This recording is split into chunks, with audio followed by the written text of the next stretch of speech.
film themselves talking to each other. reality show. All right, I'm gonna set the timer for like 15 minutes. I mean, if it's okay if we go over by a couple, but Okay. we'll start with that. Cool. Thanks for letting me film your lesson yesterday, Miss Mantegi. Yeah. I know it was a different kind of lesson than normal because you had the notes putting together the first part of it with the mini lesson. So I thought maybe we could talk a little bit about how that went, but focus a lot of our conversation on the mini lesson. Mm-hmm. And first, I just want to see how you thought it went. Yeah, I think so it's the first time I've ever done anything interactive, like with cutting and pasting. And I actually felt that one pretty well. Like, I know it's going relatively slow just because I was worried about it. So, I felt like, okay, I could like pick up the pace of directions next time. But I felt the instructions for the actual foldable went really well. Mm-hmm. I think with that in the lesson portion, it started to feel kind of long, and that's why like I made the decision in the moment not to play the whole Mr. Bean episode, just the beginning part that reveals the setting. So originally I was going to play the whole 6 minutes of it, and then I was like, well, I don't really need to see the whole thing because the setting doesn't change.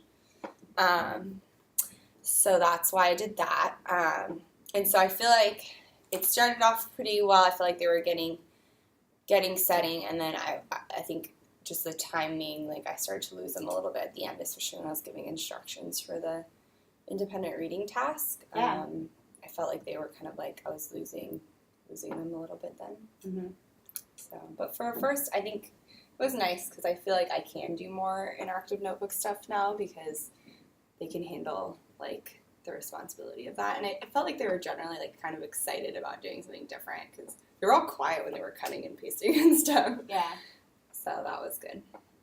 Yeah, I know that you were a little bit nervous about it, but it went super great. And of the things I listed as huge positives to your lesson, one of them was just one of our first 5 skills at Vista, what to do. Mm-hmm. So, like, you gave very clear instructions about, like, how to do every part of the cutting and folding. And so I think it went faster than it would have if it had been a series of instructions and then they were left to do it. Yeah. And I think, like, the reverse can be true if, like, they've been trained after a while, but since this was the first time, I think it went very quickly. And as I was filming, I saw that it took maybe 7 minutes for them to do that whole thing, which I think is, like, workable as part of your lesson sometimes when you want to use interactive notebooks. Right.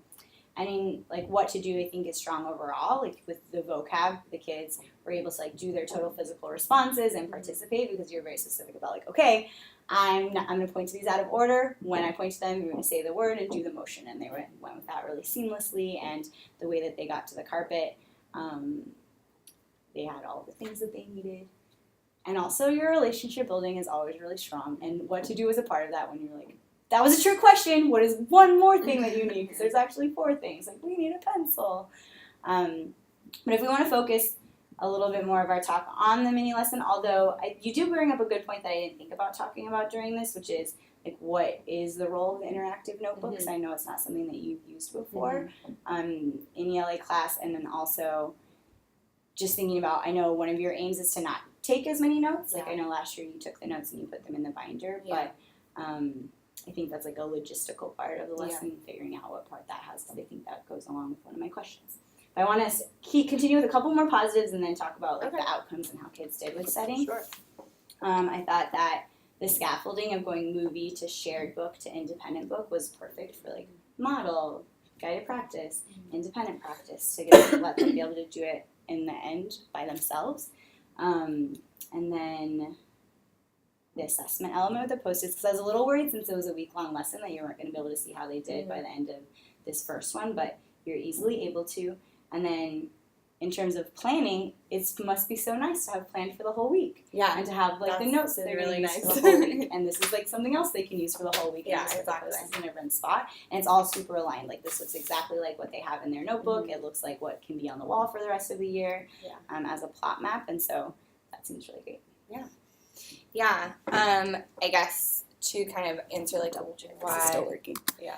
Okay. Why interactive notebooks and, like, kind of like interactive anchor chart is one thing. I think when we think of what kids need, we think often that, like, they need systems and they need consistency. So, like, when homework looks consistent and it gets done consistently, when like notes look consistent, and like students are like more successful. And I think one thing I realized last year is like my notes looked pretty much the same because I was trying to be super consistent, but then when we would, like, let's say we did a unit on nonfiction and then we revisited poetry after that, like, let's talk about sensory language, like nothing stood out into the kids' minds in terms of classwork because everything looked the same. Mm-hmm. So like that lesson's notes looked the same as like main ideas lesson notes. Like the content was different, but like could they find it and access it in their binder in a useful way? Like no. So like binders just became like a storage space, but never were kids. I felt like the point of them was like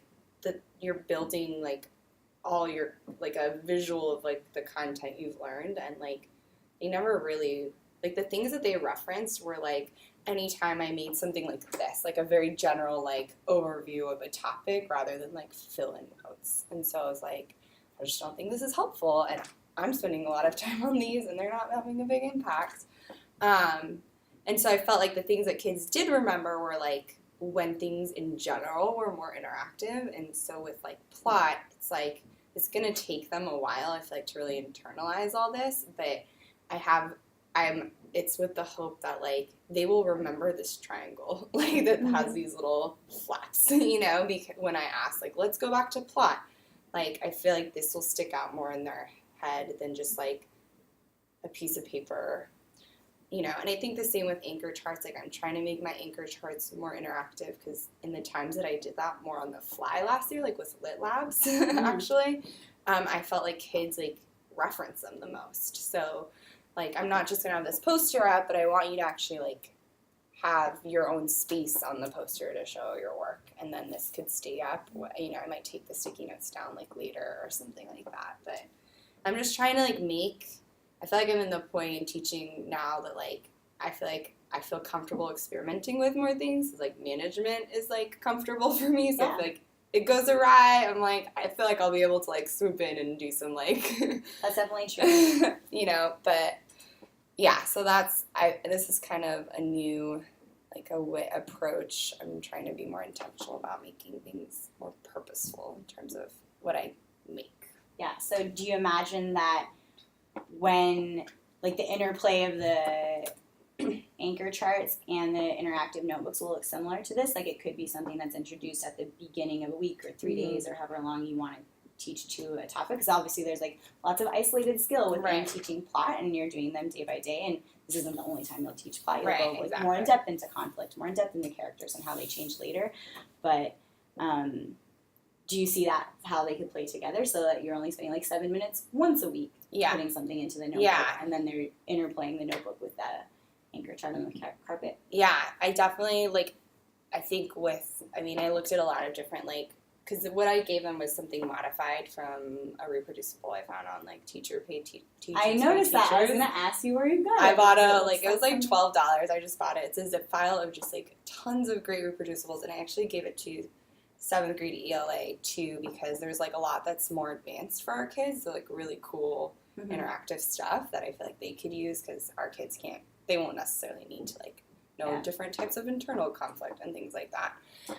What a great resource. Yeah, so I changed it based off that, and I think like when I looked through that file, it was like, what could I use like more than once? Like I don't imagine I'll do interactive notebooks. Like it wouldn't have made sense to do, because they did have some things like this where it's just like, this is one foldable for setting alone, and I was like, it's too much prep to do for like skills like that actually are part of like a larger concept. So, you know, like I think like a plot diagram is nice because it could be one foldable and you can do it piece by piece, and that way it's not like the 7 minutes of cutting and doing. So I don't intend, like, I think timing is important, and so I would imagine like not doing a foldable more than once a week, like tops, like maybe not even every week, depending on the content that they're learning.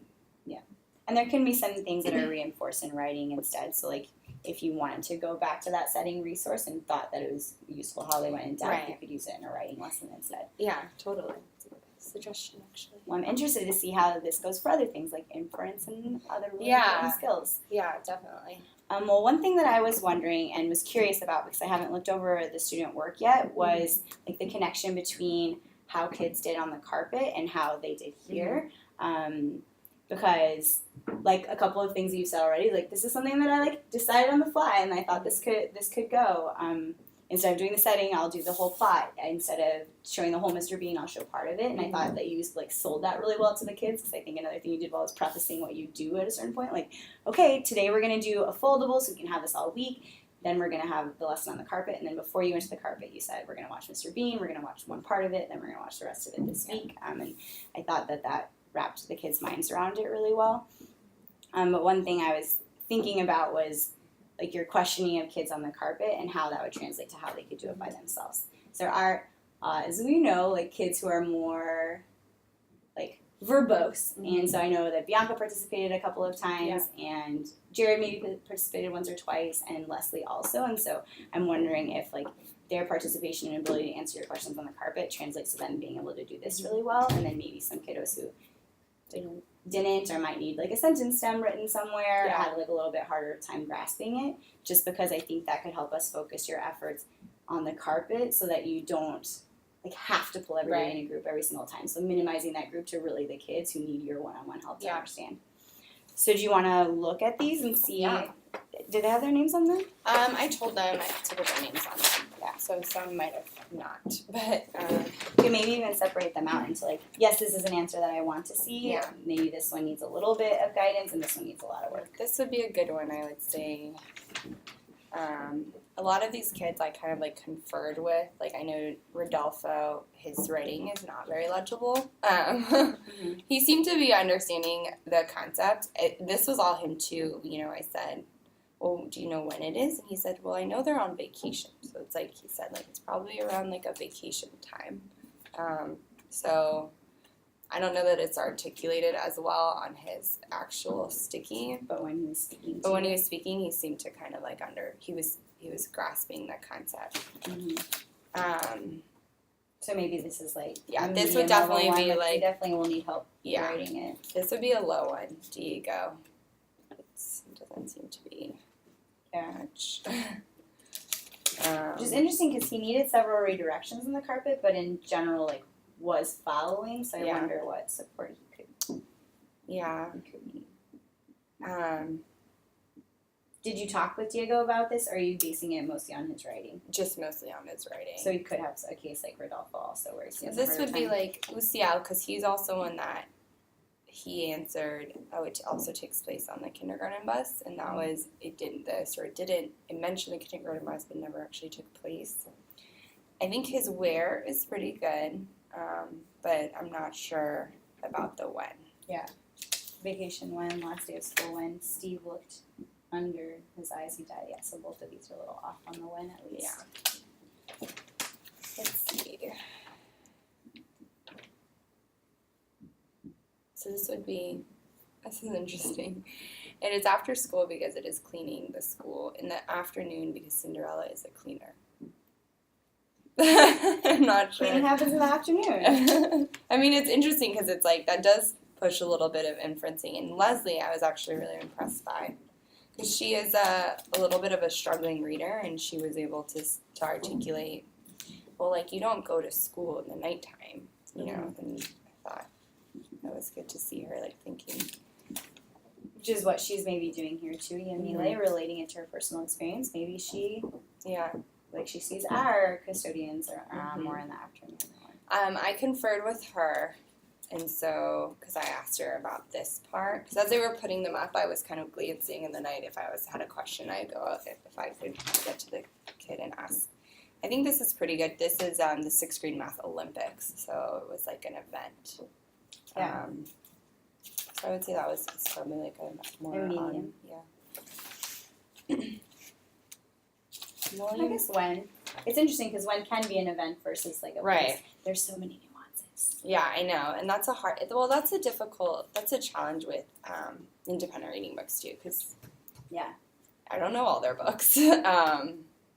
So So, I mean, this makes me think of two questions, because my main idea here now is, like, what is the thing that you can do, or I can, like, help you with, or, like, observe for you to do on the carpet that would translate to more of what you want to see in these. Yeah. Like, today and then at climax and all of these. And so, I mean, there's two different things that I'm thinking based on what you've said and just what I saw yesterday. One, it could be greater clarity for kids. We'll just talk for a couple moments.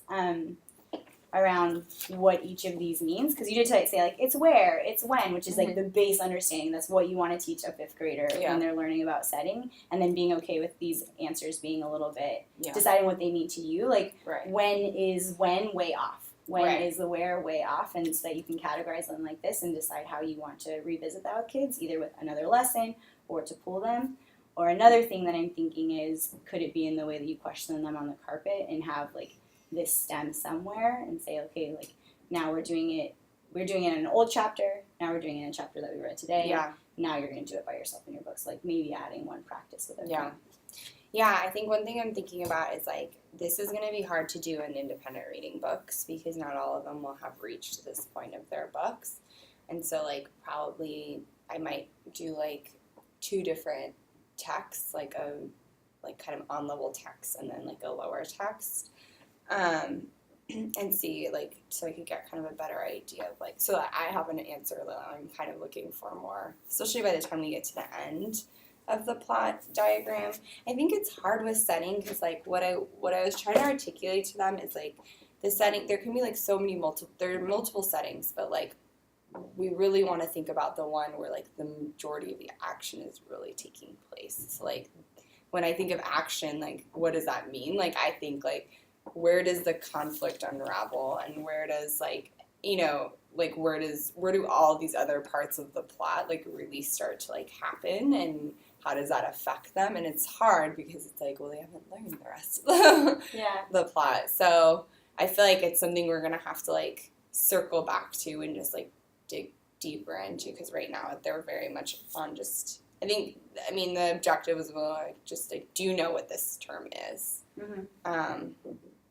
And they all did this on their own, the where and the when, or did you show them? No, so I did that. So that was, again, something, like, a decision I think, like, one thing I'm already thinking about, because I watched back some of the video, too, and I was like, yeah, there were definitely, like, some kids that were, like, flying high, like, with their hands up in the air, but I could see that, like, okay, not everyone was getting it, and I think a sentence stem just on the dot cam would have helped a lot more. And I feel like when I did evidence, like, that chart was with me the whole time up here, and that did help kids conceptualize that more.